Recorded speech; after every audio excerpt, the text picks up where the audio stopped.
Good morning, everyone. Welcome to Elisa Maria Designs. I'm Elisa Maria. Welcome back if you're back. Welcome if you're new. Today was a very quiet Monday morning, and I thought it would be a good time to sit with my canvas, especially after I was done reading today's passage from Book of Awakening. I'm loving this canvas, but it is challenging me, especially today when it is again humid and oppressive, and I'm exhausted because what you all don't know was I had finished Self-Care Sunday and I was in the middle of editing. I was also texting with Gabrielle. And then the next text message that came in was my son saying that he was taking my mother to the hospital. She had severe abdominal pain and back pain, and he was just in the neighborhood calling her to say, I'm going over to Sam's Club. Do you need anything? And she was like, yes, I want to go to the hospital. So this is my mother, everyone. Introduce you to Rose. She was supposed to come down last week, and she was going to. I said, "Oh, great! You could be my guest next when you come down." And then when she called me and she said, you said something about me being your guest. I hope you don't mean on your channel because I just don't like the way I'm feeling. So she was not feeling well for a while. When I finally got down to brass tacks today, because I just came back. And she doesn't want me staying at her house. She would no, go home. And I said, Mom, how long have you had this pain? And she said, oh, about a month. Okay. So if that's not enough to work on or work off of, today's Monday motivation comes not from a quote, but from a canvas. And I will say that while working on Rabbit in Chinese Lanterns, I think it is, by Zoe Lee, an artist new to me through ArtDot, who I am enjoying so much, especially as I've watched this little canvas unfold. I keep saying it's tiny, but it's mighty. I am going to do an artist spotlight on her, but I found myself face to face with a lesson I've been avoiding, and that is patience. Now, even before I read today's passage from Book of Awakening, I was already dealing with patience here. I just wanted some downtime. I just wanted to think about, what had happened from the night before and taking my mother to the hospital, and she was in a lot of pain, and so we can't get straight answers out of her. And I was just trying to let it all, I thought maybe it marinated in my sleep last night, but I slept hard last night, really hard, had some crazy dreams. Oh gosh, I'm working overtime, y'all, you don't even know. And then to pick up Book of Awakening. And if you've ever been to a yoga class where you're like, oh my God, I needed this today. The teacher said something that I am just, oh yes, it was like she lives with me. My students used to tell me that a lot. And I find that to be the case when I open up Book of Awakening. I'm like, sometimes I just close the book because I just can't even believe. And I look around, I'm like, are there cameras in my home? Are we really in a simulation? Like, what is going on? So I see this, well, I don't want to jump ahead because it's coming up in the video. But even here, I was doing the editing here, there wasn't much because it was very important to me that I leave all the little struggles that I was having with this canvas. Not the canvas is perfect. It's me. It was the putty.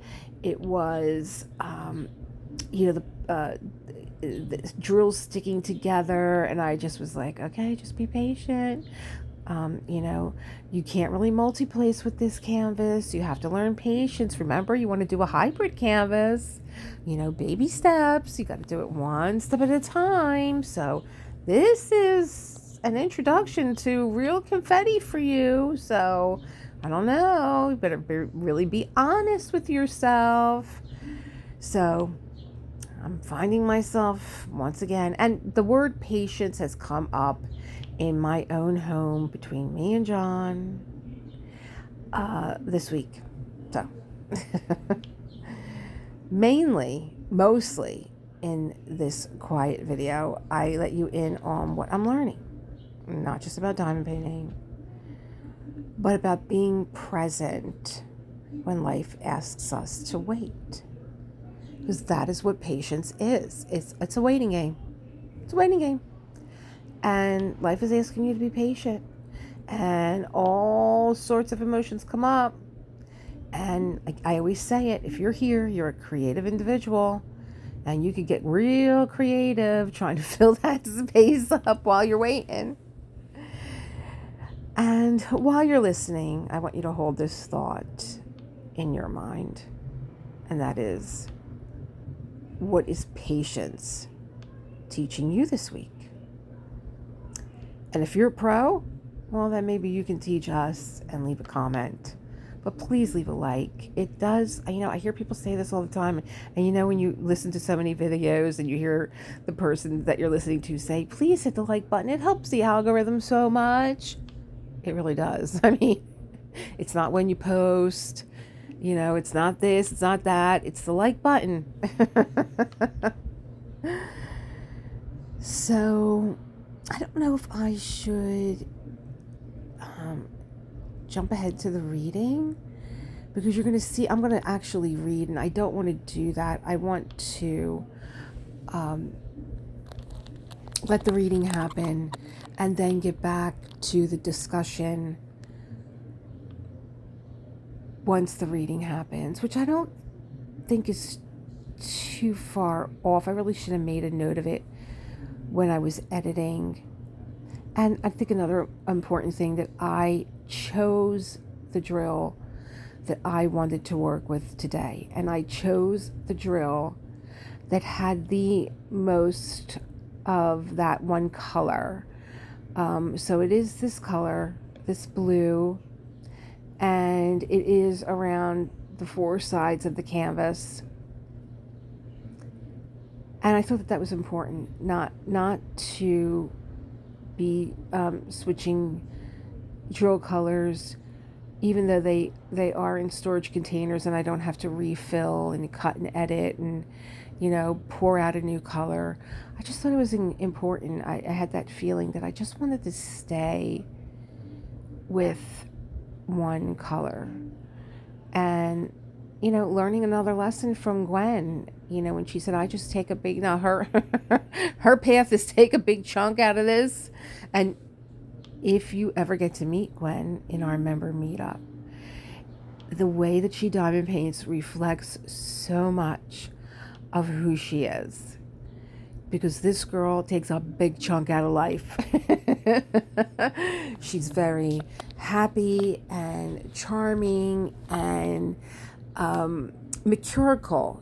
She's very a great conversationalist, and she just wants to take a big bite out of her canvas. And I would imagine, just from the few Moogles that we have, a Moogle is a member meetup on Google that I mashed together and named it a Moogle. So we are able to get together and we're able to see each other if you wish. We're able to see each other's canvases. We're able to really see the process and the kit up, and what are you using, and what kind of pen, and what kind of putty, and what are you diamond painting, and how do you diamond. Patience. I have just 3 things to teach: simplicity, patience, compassion. These are your greatest treasures. Patient with both friends and enemies. You accord with the way things are. Lao Tzu. Patience is the second of Lao Tzu's central teachings, and it is a hard bit of wisdom to accept, for the place of waiting is always trying and very difficult to live out. Yet, quite honestly, it is waiting that saved my life. Clearly, the most demanding and rewarding practice I have ever encountered. Had I not withstood the confusion and indecision and ambiguity and the pain and alarm of imagining the worst during the endless diagnostic gauntlet, I would never have made it to the right course of treatment that carried me through my experience of cancer. Had I not waited, which is different than avoiding what needs to be done, I would not be able to write these very words to you, for I would have undergone unnecessary procedures that would have severed me from my memory and my ability to speak. Fear wants us to act too soon, but patience, hard as it is, helps us outlast our preconceptions. This is how tired soldiers, all out of ammo, can discover through their inescapable waiting that they have no reason to hurt each other. It is the same with tired lovers and with hurtful and tiresome friends. Given enough time, most of our enemies cease to be enemies because waiting allows us to see ourselves in them. Patience devastates us with the truth that, in essence, when we fear another, we fear ourselves. When we distrust another, we distrust ourselves. When we hurt another, we hurt ourselves. When we kill another, we kill ourselves. So when hurt or afraid or confused, when feeling urgent to find your place on this earth, hard as it is, wait. And things as you fear them will, more often than not, shrink into the hard, irreplaceable beauty of things as they are, of which you have no choice but to be a part.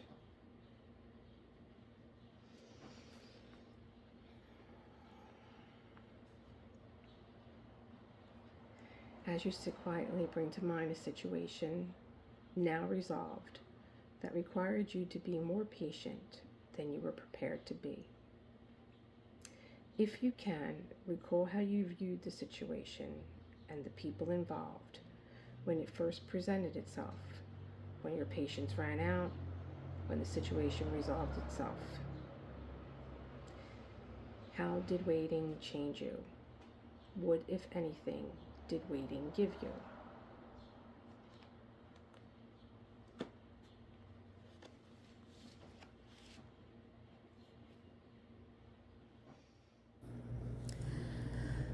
Hello again.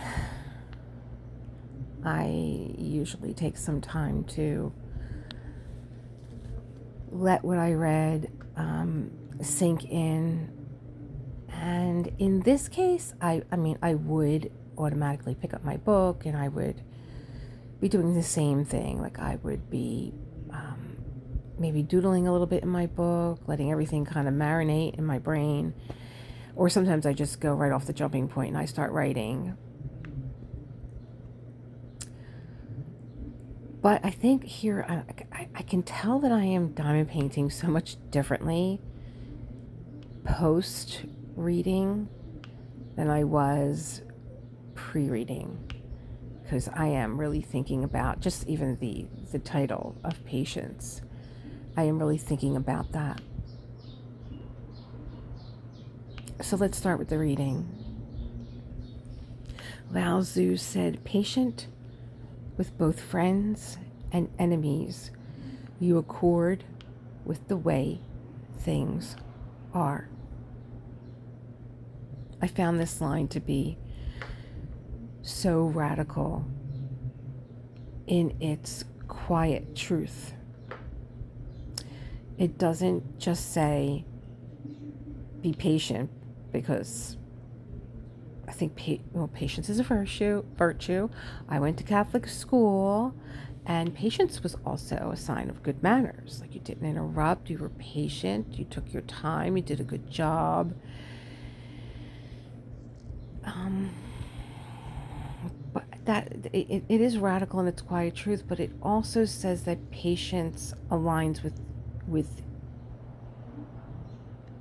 it, that it aligns you with reality, with the rhythm of how life actually works, not how we wish it would. You accord with the way things are. somewhere around, I think this 15-minute line, as I was editing, I just, I always tell you I do things as, spirit moves me. And I decided, I opted to start writing little quotes. It's going to come up here as soon as I picked up the Rainstick. I love using my Rainstick pens, yes. And it just added to this meditation time, this quiet time that I have diamond painting, just listening to the popping of the putty and the Rainstick and the birds chirping outside. Yes, all those sounds were just so delicious this morning, especially when you are practicing patience. And then I started to think about where I was in that present moment and how I began my day, which I shared with you all. I began my day with a lot of care for my home. I got up in the morning and I showered, I dressed, I went downstairs, took care of Fufi, made my dose, which I shared with you all. It's so funny, I didn't have a B-roll for that. Probably it was just too much for me. And then I started with laundry because I didn't know what the day was going to bring. And I didn't know if I was going to be packing a bag and going up to my mom's and staying there. So I wanted to make sure John had what he needed and Fufi had what he needed. And so, yeah, I started the day with, caring for myself, caring for my home, caring for my husband and little Fufi, and caring for my body, because after I got out of the shower and got dressed, I jumped on my vibration plate. Yes, I am addicted to my vibration plate. I love it. I find it to be so calming to my body. Like I was like, oh, am I ready to up the speed on this thing? Yeah, like I'm just going crazy now. Just like, do, faster. Go faster. So, and, again, Fufi, and, for my creative self, I'm sitting here and I'm diamond painting and I'm moved to share it with you. I'm sitting with my canvas and I'm sitting with thoughts of my mother being ill and why she can't really read the signs. Like I'm like, you're alone. You live alone. Like, how are you not more eager to find out? Like, because she said, I've been hiccuping a lot, and I've had this pain in my back that won't go away, and I'm finding it hard when I eat food, and I'm just like, and she doesn't say anything. Like, my mom has diverticulosis, okay? So she tells the doctor's like, what did you eat? Well, I've been eating this salad with walnuts. I love it. And I have to get up and I have to walk out of the room. Because I'm like, she knows that she can't have this stuff. But she's like, oh, yeah, but my diverticulosis wasn't acting up. No, it went on vacation that day. It's just like, but again, you have to be in accord with your friends, lovers, and your mother. So you have to be in accord with, I guess where they are, because you can't change anything. You're 85 years old, and I can't stop you from doing what you're doing. So sitting with the canvas and my mother's illness and naming the discomfort of waiting, of not knowing, of not being able to fix, not being able to fast forward.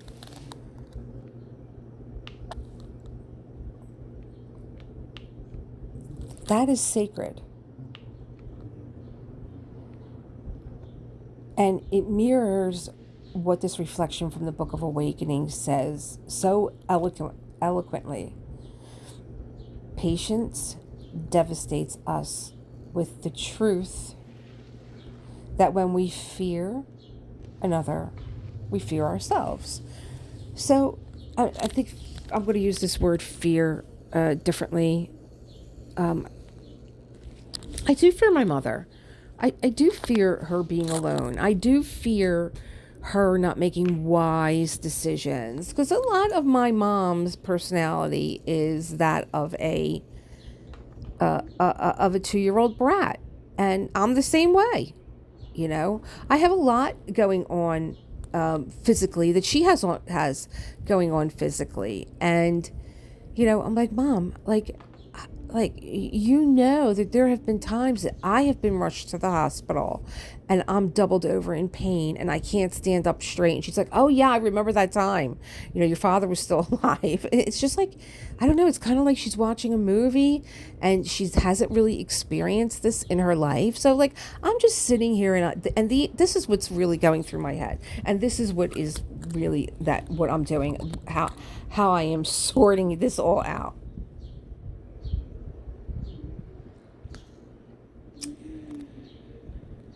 And as if right on cue, like magic, it's like I'm trying to now sort out what is going on with my putty.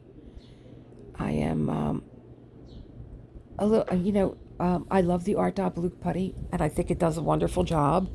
But I've noticed that in times like this, it snaps back, but it's still it gets a little, and I don't blame it. It's very humid, it's very hot, there's a lot of moisture in the air. You just know like it's going to pour. Like, I am doing this now at around 4 o'clock in the afternoon, and it just looks like the sky is going to open up and just pour. So yeah, the putty's being a little fickle, and now it's back to its normal popping self here.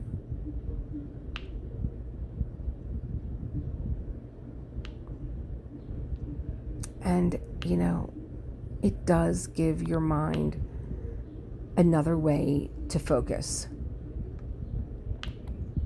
And when your mind is focused, like this one point focused, the popping sound or the canvas or the drills, you redirect and you begin to calm. And I do believe that I feel my own breathing regulate. I feel my own blood pressure coming down. My brain becomes very happy when all of this is flowing together. And then you add the Rainstick in, and you add, me looking at Foofy, every now and again, photo bombing what I'm doing, or throwing himself on the floor next to me, and the birds chirping outside. And I could tell what time it is by the traffic and how it's moving down my street. It's such a beautiful recipe, all of it together, and I'm thankful and I'm grateful for everything that is happening in this moment, that I am sitting down and I am working on my canvas.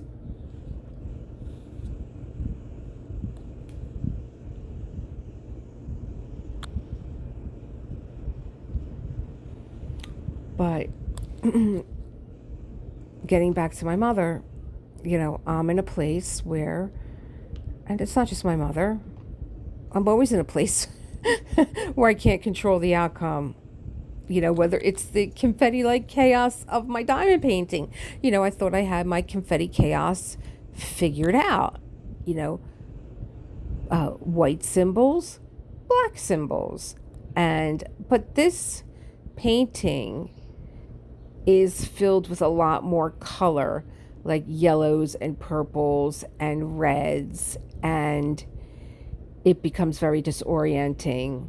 So I again need to be patient, and like I said, whether it's the confetti-like chaos of my diamond painting, or the confetti-like chaos of my mind, or John's moments of frustration with me, which in turn make me frustrated with him, because he was an advocate and for his mother, and he got beat up with his family, and he got beat up with lessons learned, and now he's like, he wants to save his wife from all this. But it's a totally different situation. A lot of things parallel one another, but I got this. I mean, I ran a medical center in my career.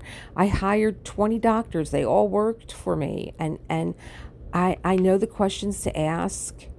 And yet, I still had some lessons to learn here when we left. And, I understand what he's trying to do, but it makes me frustrated because I already have a full plate and a full mind. And I know that he's trying to help. Like this discussion that we had yesterday with yesterday's Book of Awakening, where, I was saying that the lesson is really good, where also for, relationships where, men just want to come in and fix things, and we just want to be heard.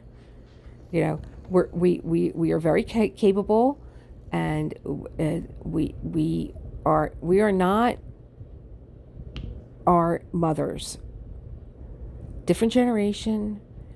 I think that we are stronger and more capable, and we have more resources, but sometimes we just want to be heard, and we don't want to be like, I had to say to John, he's like, well, I'm fixing. I was like, but I didn't ask you to fix it.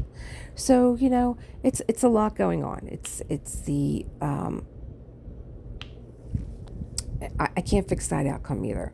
I can't fix his moments of, I can't control his moments of frustration. I can't control her illness. And my mother's resistance to water. I mean, it was so ridiculous. I wanted to do a community post for you guys to let you know what was going on, because chapter 10 of Jaws did not drop. But it was so ridiculous that I had to make Foofy tell you. So there's a Foofy. There's a Foofy update on what happened with Grandma. And how Mom had to be, the emergency ER chauffeur. And, and that, that even Foofy was shaking his head when the doctor came in and was like, you are severely dehydrated. And my mother's answer was, well, I don't like water. Okay. All right, moving on. There's just no shortcut. You know what I mean? There's no push that could make things go quicker or smoother. So what is left? Think about it. And all your moments of frustration and all the moments that you just have to be patient and wait, because that's what patience is. It's a waiting game. And you go through the emotions, because again, I just pick myself up and walk out the door, because I've been through the frustration where I snap and I'm like, what do you mean? You don't like water and you're not drinking it and you're totally dehydrated. They didn't know if she had kidney stones, gallstones, or like Foofy said, a gremlin. They didn't know, and you're eating walnuts and you got diverticulosis, and there's just, what do you do? What do you do? You can't lose it. You can't control anything. So I get up, I walk out of the room. I'm like, I need to use the restroom. And I walk out and I walk the corridors, and the only thing that I have in that moment is my breath. That's it. That's all I do. That's what I do. That's what I rely on. I only have my breath. I only have my own care, my own self-care. And it's very important to me. And I got to tell you, a lot of this is my dose. I mean, I have my practice. I have my yoga practice, and I know how to practice finding my center. I don't even have to really find it anymore. I'm always standing in it, and not a lot knocks me over or knocks me down. But there are times I need to just go for a walk, and I need to breathe, and I need to just say, you're in your center and you're safe, and let the hurricane, like the eye of the hurricane, when you see the hurricane spinning around, the calmest part of the hurricane is right in the center. They know that birds actually fly through the center and come back out again, because that is where it's calmest. And so I just find my center, and then I come back in the room. And the doctor looks at me like, your mother's crazy. She just looked at me like, she's eating all the wrong stuff. I'm like, I know. But I can't control her. She's a grown woman. She wants to sit there and eat walnuts. Go sit there and eat walnuts. What do you want me to tell you? I don't live with her. She's capable, my mother. She still, goes to the gym and drives and eats well and has dropped a lot of weight and goes out and, and she eats walnuts. So, and I find my patience through painting from this cute little rabbit. I'm working on a canvas. And the canvas is testing me a little. I'm like, oh, this canvas is so sweet. I can really just sit here and watch TV with John. The same things that he's watching. Takes a lot of patience for me to watch because, I don't know how much more we could find out about John F. Kennedy, or anything else that he's watching. But, I'll sit there. But the canvas, I don't want to say it's testing me. The canvas is challenging me. The drills are different, which I think you're challenged every time. We know that Diamond Art Club's drills are different than, say, Dreamer Design drills, and Dreamer Design drills are different than Diamond Dots, and Diamond Dots is different than ArtDot. And so you're challenged a lot of the time. You might be like, oh, I wish I had my favorite drills, but I love this painting, so I have these drills. And I was just watching Katie the other day, and I don't know who she was painting, but she said she loved the painting, but when she put the drills in the tray, she was really frustrated because they were different sizes. And so she pulled a lot of them out. So that's just it. And like, she's standing in her center, and like, what is she going to do? All she's got is this moment. All she's got is her breath. All she's got is doing the work of pulling the ones that for her were uneven or misshaped and pulling them out of the canvas. And it was a pretty canvas too. When she was completing it, it was really pretty. I can't remember who it was, but it was this week if you're interested. But, working on a canvas, and, one that is challenging me right now because I do have, where I know I don't have the real experience with confetti. This is, and I would say anyone that really does real confetti would probably say this is minor. I think, because I don't have anything to gauge it up against. And there's a visual and a tactile way to practice patience when you're doing diamond painting. Each drill that you place down, it is an act of surrender. Each small square completed is a reminder that we don't get the full picture until we've lived through the slow rhythm of it.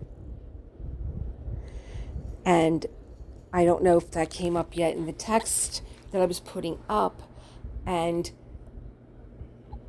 turning the canvas. This was something that I learned. I'm also a Zentangle teacher, and I learned that when creating a Zentangle, one of the steps is that you turn the tile.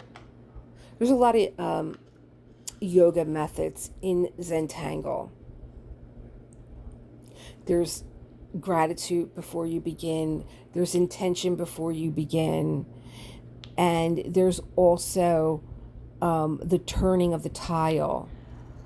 And it always reminded me of a story that I heard about a building being on fire. And, no matter where you're standing, if there's a fire, you might be standing on the east side, the west side. You are going to have a totally different perspective than the person on the other side. You're going to only see what you see, and even then, you're only going to see what you focus on. It's like walking into a party. Your eyes are like a camera lens. You could go to a party and have the best time, and my friend might say, "Oh my God, it was horrible." I'm like, "What do you mean?" We just not too long ago went out with a girlfriend, and I'm like, "What do you mean it was a great party?" She's like, "Great party? This one was arguing with that one." I'm like, "Yeah, but that's what you were focused on." So you had not such a great time, but I had a great time. And so I always remember that, when I am turning the canvas, turning the tile, if I'm doing a Zentangle, that I'm getting another glimpse. I'm getting another way of looking at this canvas. And I learned that through, again, Perry. He's coming up a lot. I think I need to call Perry. He's coming up a lot in my discussions. But when I first met Perry, he was painting in the Rittenhouse Square Park. And I looked at him like he was crazy because the painting was upside down. And he was painting, he was standing in front of me, and he backed up, and I was holding a pizza from my place of business called Lombardi's Pizza. And I had just stopped walking through the park. I was like, oh, look at this guy, he's painting. And he backed up, and he kind of like backed up into me because I was transfixed just looking at the way I am with all art. And I looked at him. We were then shoulder to shoulder. I'm like, it's upside down. He went, I know. He's like, I'm looking for a new perspective. I was like, wow, you can paint upside down. He's like, yeah, I just see it differently. I'm like, that's great. And he looked over and he was like, Lombardi's Pizza, huh? He's like, there's one in New York. I said, yeah, I heard. We didn't know each other. And he went back to painting, and I left the pizza. And I left the park. I was going home. And the next day he came into the pizzeria. And I was actually sitting down having a meeting with his father. And he's like, hey, you're the pizza lady. And I'm like, yeah, you're the painter. And Neil looked at me and went, you know my gorgeous son, my gorgeous Italian son? I was like, yeah, we met yesterday in the park. Small world, small story in between all this craziness. But yeah, that was a fun time. But yeah, I always think about looking at things, even when I do my own artwork, turning the canvas, turning the watercolor paper, looking at it differently, seeing something I might not see. And we could do this, we can carry this into our own lives of like trying to see, not really trying to see through another's eyes, but trying to understand what they see. Because you could be standing in the same place, like I said, walking into that party, and my girlfriend's focused on the fight because well, I mean, she had a lot of observations, and one of them was a couple. We both saw it. I was like, that's not her husband. And she said to me, no, it's not her husband. And I was like, oh, okay.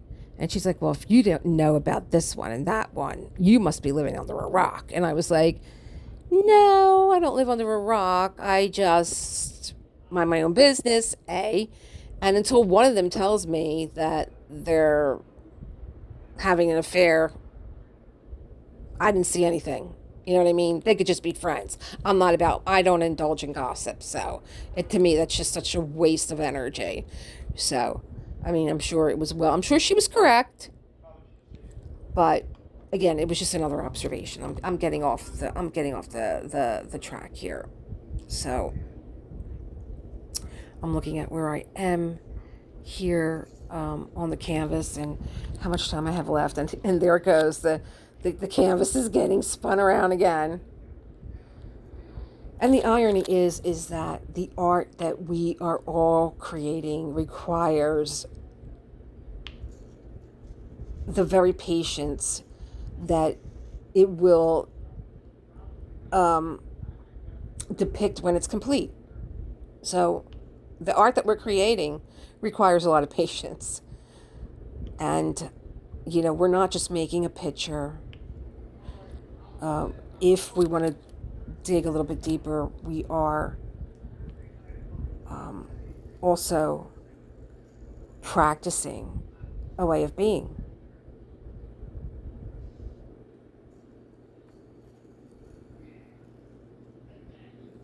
And if I also had this thought that, with my mother and with her illness, which I mean the diverticulitis and her discomfort and her resistance to water, that is outside of my control, but my heart is involved. I could sit beside her metaphorically and literally and wait. And that is not passive. That's sacred accompaniment. And I got that from the reading. Had I not waited, I would not be able to write these very words to you. there are things being formed in you, in me, through waiting that could not be formed any other way. Words, wisdom, resilience, compassion, that we'll carry with us. Maybe not today, but soon. And they will be exactly what someone else may need. Which is why I was so filled with so much. I think I went through a long list of emotions today. And I wanted to share them with you because it might be exactly what you need. So when you have a diamond painting or a situation in your life that is frustrating, what is your diamond painting showing you about how you handle frustration?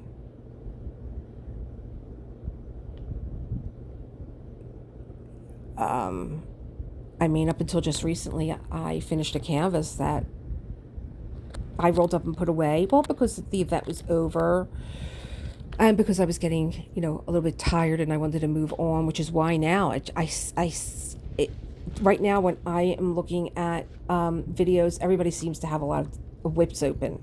Not just 1, 2, or 3. They're like up to 11, 12, 13, 14, and 15. So, what is your diamond painting showing you about how you handle frustration? And what do you feel in your body when you resist waiting? And what do you feel in your body when you lean into it?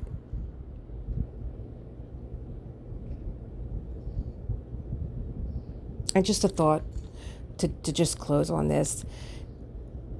The act of staying, of not abandoning yourself, your loved ones, or your creative process during this discomfort is one of the highest forms of love. I have been there where I have abandoned my art, my writing, because it's too uncomfortable or I'm too distracted. And I was this morning, but I slowed myself down. You're already practicing it by showing up. I practiced it this morning with Foofy and with John and with my art and with my mother and with myself. So let's keep this conversation going as I continue and you continue into your canvas this week. And for me, maybe this canvas is not just a lantern-filled bunny scene. Maybe it's a map. To me, finally, being able to learn the lesson of patience. I don't know, it might have something else to reveal. One slow section at a time, for sure. And it's just always, like the way that I open up the Book of Awakening, and I'm never really shocked when I open the Book of Awakening and I'm reading something that is just like I said. Am I in a simulation? Are there cameras around here? I didn't know. I just loved this canvas. I just thought he was just so adorable. The working bunny. That's what I feel like. The working bunny.